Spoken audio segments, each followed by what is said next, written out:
Hello and welcome to Achievers Hive dear learners of IGNOU MS psychology. आज हम candles tau cover करने वाले हैं। एमपीसी 006 की स्टैटिस्टिक्स की क्लासेस चल रही हैं और अब तक हमने कई टॉपिक कवर कर लिए हैं। आज कैंडल्स टाउ की बारी है क्योंकि सेक्शन बी में ये क्वेश्चन पूछा जाता है और मेरे साथ साथ आप इसको आज प्रैक्टिस करेंगे। साथ में एक नोटबुक लेकर आप बैठे होंगे। कैलकुलेटर जरूर आपके पास होना चाहिए। मैं भी अपने साथ अपना कैलकुलेटर रखती हूँ क्योंकि न्यूमेरिकल्स में हमें जरूरत पड़ती है कैलकुलेशंस की।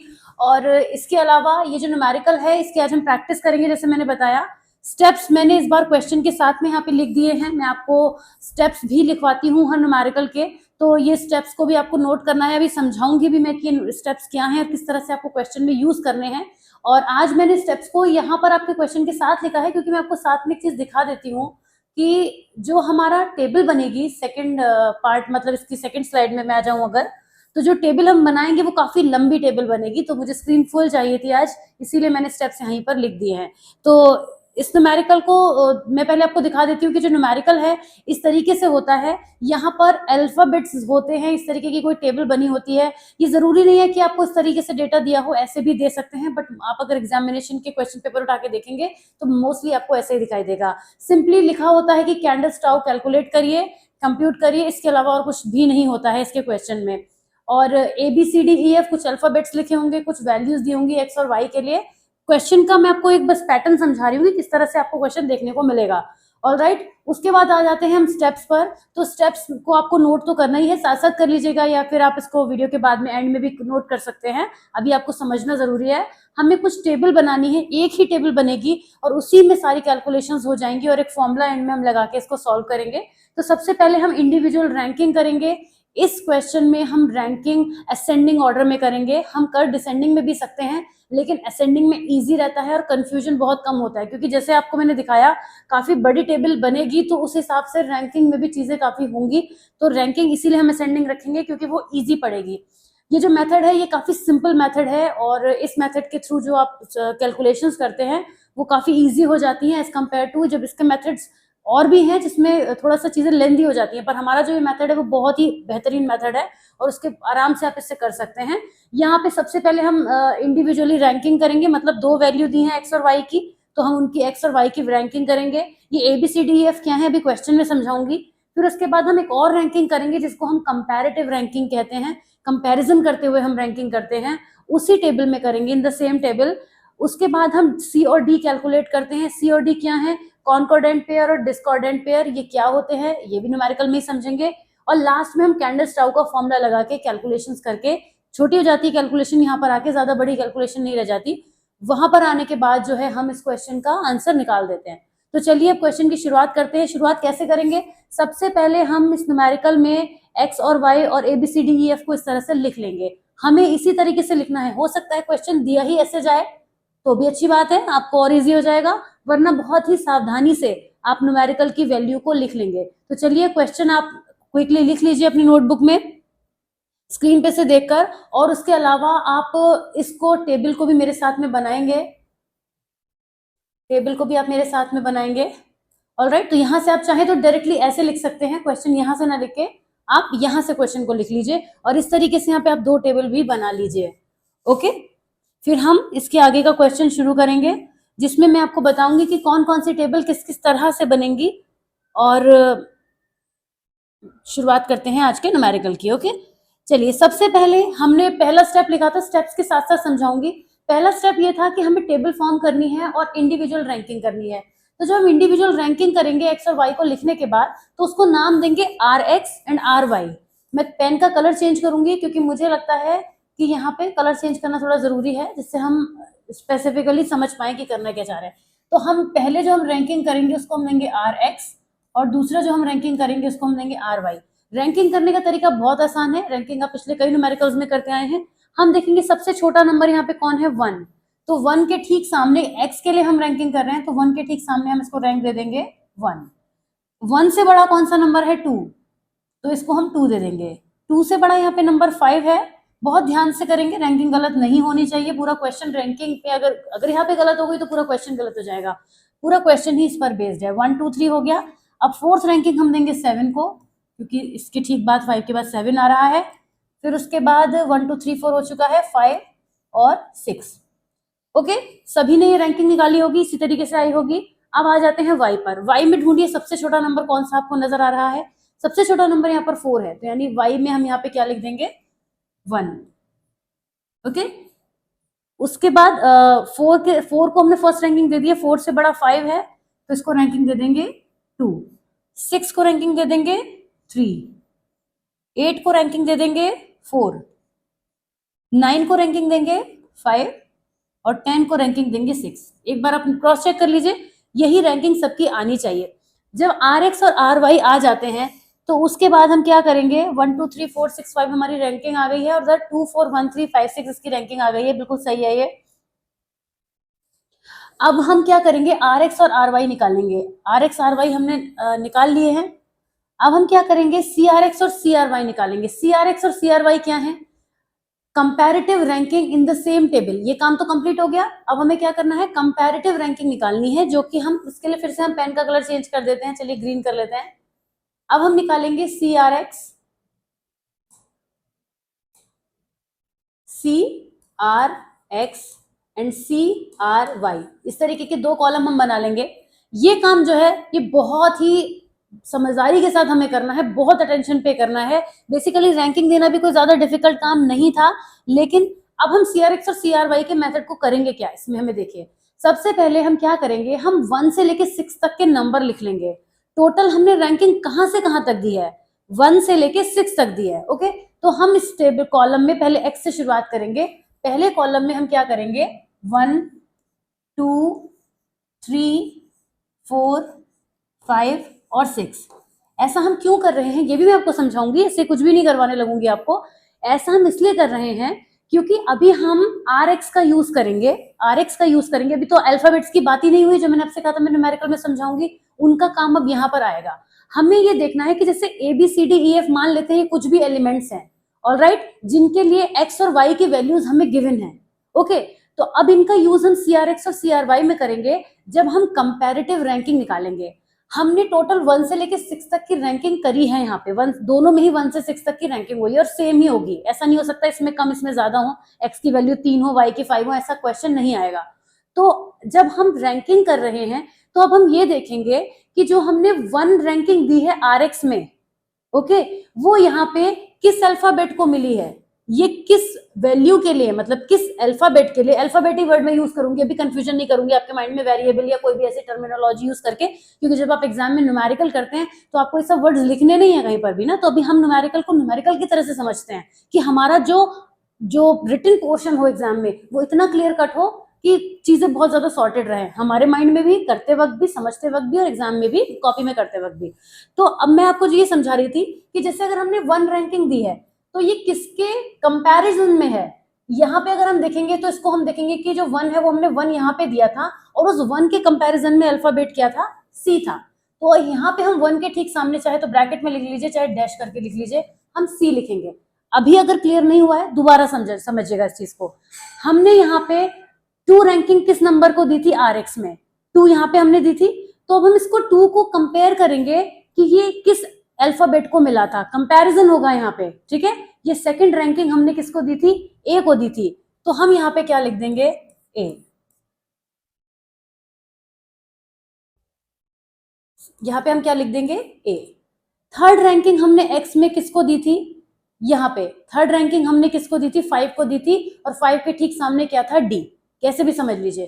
तो 3 के आगे हम क्या लिखेंगे, डी। फोर्थ रैंकिंग हमने आर एक्स में किसको दी थी, फोर्थ रैंकिंग हमने दी थी 7 को, और 7 के ठीक सामने क्या था, बी। आप चाहे डायरेक्ट समझ लीजिए कि 4 के ठीक सामने क्या था, या चाहे 7 तक जाके फिर समझ लीजिए, उससे फर्क नहीं पड़ता। मैं भी और एक बार और समझाऊंगी आपको, आप डोंट वरी, बिल्कुल फिक्र मत करिए। 4 के सामने फोर्थ रैंकिंग हमने आर एक्स में किसको दी थी, 7 को दी थी, और 7 के सामने क्या था, बी। ये बहुत ही क्रिटिकल काम है यहाँ पे, लेकिन है आसान, मुश्किल नहीं है, आपने समझ लिया तो सब इजी है।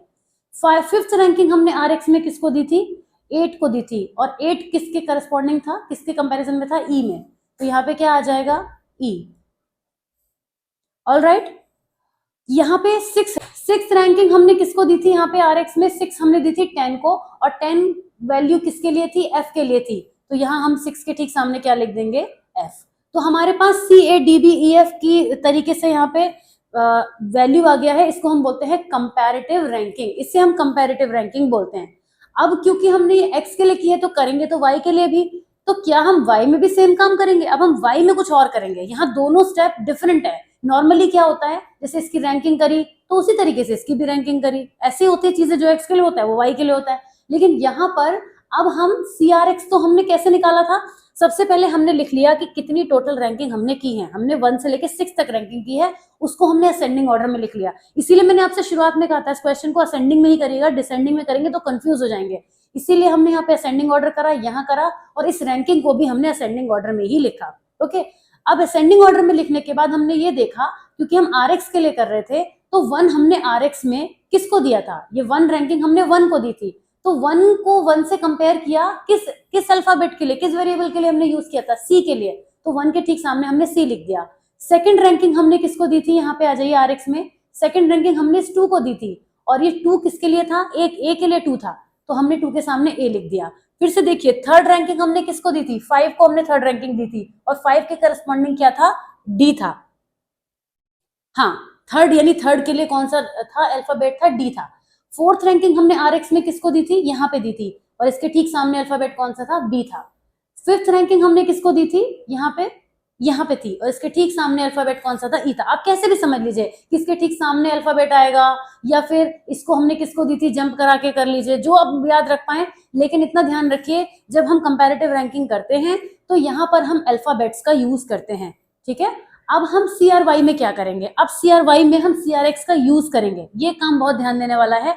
अभी हमने यहाँ पे जैसे इसको कॉपी किया था, इसका अल्फाबेटिकल डेटा हम यहाँ पे कॉपी करेंगे, तो यानी कि हमें CADBEF को कॉपी करना है। सिंपल, क्या करना है हमें, CADBE और F को हमने कॉपी करना है। सिंपल, इसको अल्फाबेट्स को एक ही बार हमें मेहनत करनी है, बार बार हमें कॉपी नहीं करना है। और अब हम क्या करेंगे, हम ये देखेंगे, अब हम RY में आएंगे, अब हम R में ये देखेंगे कि C जो है RY में C, अब उल्टा चलेंगे, जैसे RX में हम क्या चले थे, यहां से नंबर पे आए थे और नंबर से अल्फाबेट पे गए थे, अब उल्टा होगा, अब हम यहां से अल्फाबेट पे जाएंगे और उस अल्फाबेट से उस रैंकिंग पे जाएंगे, ठीक है। हमने देखा, यहाँ पे हम देखेंगे कि जो C है, अब हम C पर आ जाइए, आप पहले यहाँ से हम सीधे C पर आ जाइए, और C को हमने RY क्या दिया था, 3। ये भी समझने वाली बात है, मैंने कहा था जो दो कॉलम है ना, यही थोड़े से समझने वाले हैं, ठीक है। क्या करा हमने, दोबारा समझिए, हम C को, यहाँ से हमारे पास C है तो हम उठ के पहले C के पास गए, और C से हम किसके पास आए, RY के पास। RY के पास क्यों आए, क्योंकि करस्पॉन्डिंग ऑफ RY निकाल रहे हैं। दूसरा समझ लीजिए, अगर एक बार नहीं समझ में आ रहा है तो, अब हम यहाँ पे A पर है, ठीक है, इस यानी अब हम A कहाँ पर है, अब हम A पे जाएंगे, और A के ठीक सामने RY क्या है, 1, तो यहाँ पे क्या लिख देंगे, 1। ओके, आप इन अल्फाबेट्स को ब्रैकेट में लिख दीजिए, चाहे कैसे लिख दीजिए। अब आएंगे हम D पर, D पे चलिए, D कहाँ है, ये रहा, और D के सामने RY कौन सा है, 4, तो यहाँ पे लिख दीजिए 4। B पे चलिए, B कहाँ है, 2 पर, यहाँ पर है, और इसके सामने RY कौन सा है, 2, तो हम यहाँ पे क्या लिख देंगे, 2। E पे चलिए, E कहाँ पर है, यहाँ पर है, और इसके ठीक सामने RY कौन सा है, 6, तो हम यहाँ पे क्या लिख देंगे, 6। F कहाँ पर है, यहाँ पर है, और इसके ठीक सामने RY कौन सा है, 5, तो हम यहाँ पे क्या लिख देंगे, 5।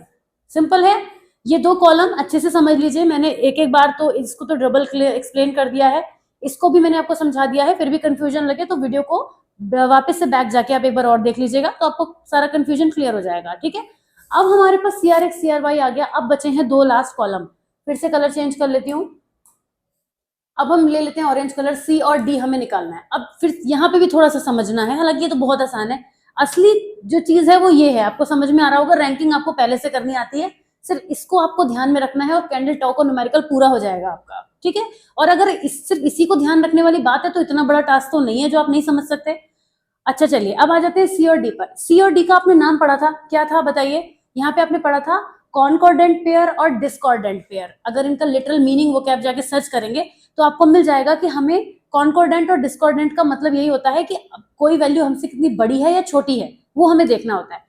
तो अब हम क्या करेंगे, जब हम C और D निकालते हैं तो सिर्फ और सिर्फ CRY पे फोकस करते हैं। अब पीछे की जितना भी हमारा ये टेबल है, हमें अब किसी से कोई मतलब नहीं है, हमें सिर्फ इस टेबल से मतलब है। क्या करेंगे, सी मतलब क्या होता है, छोटा, मतलब सी को ऐसे छोटा करके आप याद रख सकते हैं, तो ये छोटा नहीं है, इसका उल्टा सोचना है। सी मतलब यहाँ पे हो जाएगा बिगर वैल्यू, ठीक है, हमें क्या लेनी है, बिगर वैल्यू, कैसे लेनी है बताऊंगी। और डी मतलब स्मॉलर वैल्यू, उल्टा ध्यान रखिएगा। अब याद करने के आपके भी अपने और अच्छे तरीके हो सकते हैं, मैंने तो आपको ये बता दिया कि जैसे सी आप छोटा के लिए C H O T A use करते हैं ना, तो छोटा नहीं है, ये बड़ा है, उसका ऑपोजिट ध्यान रखिएगा, और डी जो है छोटा हो जाएगा। ओके, सी और डी ऐसे ध्यान रखिएगा। तो चलिए, अब बिगर वैल्यू स्मॉलर वैल्यू हम कैसे निकालेंगे, सबसे पहले हम क्या करेंगे, पहले नंबर को फोकस करेंगे। ये कितना लिखा है, 3। हम ये देखेंगे इस 3 से नीचे कितनी वैल्यू हैं जो इससे बड़ी हैं, बताइए। 3 से आगे कौन कौन सी वैल्यू हैं, 4, 6 और 5, ये 3 नंबर ऐसे हैं जो इससे बड़े हैं, तो यहाँ पे बिगर वैल्यू हम यहाँ पे 3 लिख देंगे। और बचे कितने, 1 और 2 इससे छोटे हैं, तो वो हम 2 वैल्यू यहाँ पे लिख देंगे। ऑल राइट, अभी समझाती हूँ, रुकिएगा, इसको पहले मैं क्लीन कर दूं। ठीक है, कितने आए थे, 3 आया था यहाँ पे और 2 आया था यहाँ पे। अब हम 1 पे फोकस करेंगे और इसके नीचे को बढ़ेंगे। अब हमें पीछे से मतलब नहीं है, जब हम 3 को फोकस कर रहे थे तो हमने नीचे देखा था, ऐसे 1 पे जब हम फोकस करेंगे, 1 से बड़ी वैल्यू कितनी है, सभी 1 से बड़ी है, चारों के चारों 1 से बड़ी है, और 1 से छोटी वैल्यू एक भी नहीं है, तो यहाँ पे आ जाएगा 4 और यहाँ पे आ जाएगा 0, और ऊपर वाले से हमें कोई मतलब नहीं है। ओके, तो यहाँ पे 1 से बड़ी है कितनी, 4, और 1 से छोटी कितनी है, एक भी नहीं, यानी 0। अब हम 4 पे फोकस करेंगे और पीछे वालों को छोड़ देंगे।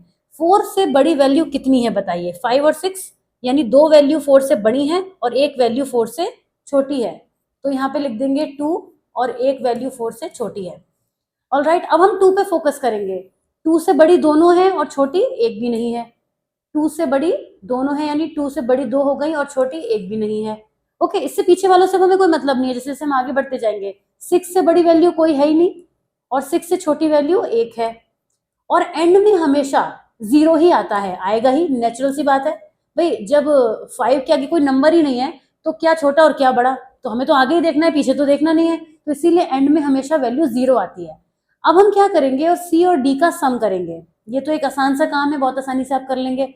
कैसे, क्या करेंगे, क्योंकि रैंकिंग का डिफरेंस है तो कभी भी नंबर बहुत बड़ा नहीं होगा, ठीक है ना, रैंकिंग का डिफरेंस हम निकाल रहे हैं यहाँ पे, तो इसको हम सॉल्व कर लेते हैं। कितना हो जाएगा, 7 और 2 9 और 2 11, जो टोटल सी की वैल्यू आई है वो आ गई है 11, और डी की वैल्यू कितनी आई है, 4। ओके, सी की वैल्यू 11 आ गई है, डी की वैल्यू 4 आ गई है। अब हम कैंडल टाउ का फॉर्मूला आपने देखा था, C minus D divided by C plus D. आ जाते हैं नेक्स्ट स्लाइड पर, जहां पे हम लिख देंगे क्लियरली,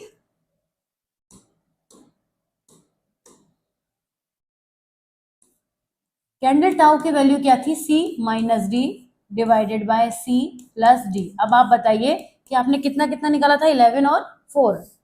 ओके, तो हम यहाँ पे 11 माइनस 4 डिवाइडेड बाय 11 प्लस 4, 11 में से 4 गए, कितना बचा, 7, और 11 में 4 ऐड करेंगे तो कितना हो जाएगा, 15। यहाँ आप कैलकुलेटर का यूज कर सकते हैं, जाहिर सी बात है कैलकुलेटर होगा भी आपके पास एग्जामिनेशन में।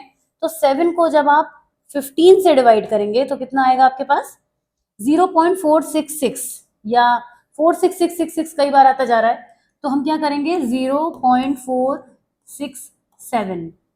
ऑलराइट, ये हमारे पास कैंडल टाउ की वैल्यू आ गई और ये हमारा आंसर हो गया। आपने ये चीज नोटिस करी, इस न्यूमेरिकल में कोई बड़ा काम नहीं था, फॉर्मूला तो बहुत आसान है, हमें सिर्फ किस चीज पे थोड़ा ध्यान रखना है, इस टेबुलेशन को ध्यान से समझना है। मैं 1 मिनट के अंदर वापस से क्विक रिवीजन करा देती हूँ, बहुत फास्ट कराऊंगी तो आपको समझने की भी प्रोसेसिंग अपनी फास्ट रखिएगा। सबसे पहले हमने एक, यहाँ पे आप काउंटिंग कर लीजिए कितने हैं, 1 2 3 4 5 6 7 8, 8 है जिसपे हम डेटा यूज करेंगे और एक जिसपे हम अल्फाबेट्स लिखेंगे, अल्फाबेट ही दिए होंगे हमेशा। ओके, उसके बाद अगर बाय एनी चांस यहाँ पे कुछ अल्फा बीटा गामा टाइप में दे दिया जाए तो वही यूज कर लीजिएगा, उससे फर्क कुछ नहीं पड़ेगा क्योंकि बाद में तो हमें सॉल्व ही करना है। अच्छा, सबसे पहले हम एक्स वाई की टेबल को नोट डाउन करेंगे, एक्स के करस्पॉन्डेंस रैंकिंग करेंगे, वाई के करस्पॉन्डिंग असेंडिंग ऑर्डर में रैंकिंग करेंगे, लिखेंगे C R X C R Y. C R X में हम क्या करेंगे, सबसे पहले जितनी टोटल रैंकिंग हमने करी है असेंडिंग ऑर्डर में लिख लेंगे, उसके बाद हर रैंकिंग पे जाएंगे, आर एक्स की, आर एक्स में 1 कहाँ था, 1 यहाँ था, तो इसके ठीक सामने अल्फाबेट कौन सा था, सी, हमने लिख लिया। आर एक्स में 2 कहाँ था, यहाँ था, इसके सामने ए। आर एक्स में 3 कहाँ था, यहाँ पे, इसके सामने डी। आर एक्स में 4 कहाँ था, यहाँ पे, इसके सामने बी। ओके, जब हमने सारे अल्फाबेट्स लिख लिए, उसके बाद उन्हीं अल्फाबेट्स को उठा के अगले कॉलम में कॉपी कर देंगे और अब इसका उल्टा चलेंगे। अब जाएंगे अल्फाबेट पे और वहां से पहुंचेंगे आर वाई पे। हम आर एक्स पे और अल्फाबेट पे गए थे, अब अल्फाबेट से आर वाई पर आएंगे। तो अब हम क्या करेंगे, सी पर जाएंगे। सी के सामने ठीक आर वाई कौन सा था, 3, तो 3 लिख दिया। ए पे जाएंगे, ए के सामने आर वाई कौन सा था, 1, तो 1 लिख देंगे। डी के सामने जाएंगे, डी के सामने आर वाई कौन सा था, 4। इस तरीके से जब हम यहाँ पे लिख देंगे, उसके बाद हम सी और डी को कैलकुलेट करने के लिए यहाँ लास्ट इसके ठीक पहले वाले कॉलम को पकड़ेंगे, पहले नंबर को पकड़ेंगे और देखेंगे उसके नीचे कितने नंबर जो हैं वो उससे बड़े हैं, वो यहाँ लिखेंगे, छोटे हैं वो यहाँ लिखेंगे। हर नंबर में हम ऐसा करेंगे और पीछे वाले को छोड़ते जाएंगे, उसे काउंट नहीं करेंगे और लास्ट में इनका टोटल करके इस फॉर्मूले में हम वैल्यू लगा देंगे और आंसर निकाल लेंगे। ऑलराइट, तो ये था कैंडल स्टाउ जिसको हमने आज के इस वीडियो में सॉल्व किया। अभी एक होमवर्क बाकी है जिसका आंसर आप लोग वीडियो के कमेंट में लिखेंगे। मुझे बहुत अच्छा लगता है कि आप एक्चुअली में उसको सॉल्व करते हैं और वापस वहां पे जाके कमेंट्स भी लिखते हैं। तो चलिए मैं एक ब्लैंक स्लाइड पे आपको जो ये क्वेश्चन दे रही हूँ, मैं लिखने जा रही हूँ, इसको आपको सॉल्व करना है। ये पूछा गया है जून 2017 में, मैंने नोट करके रखा हुआ है। मेरे साथ साथ आप चाहे तो इसको लिख सकते हैं या फिर मैं इसको लिख देती हूँ और लास्ट में आप इस क्वेश्चन को सॉल्व कर लीजिएगा। ओके,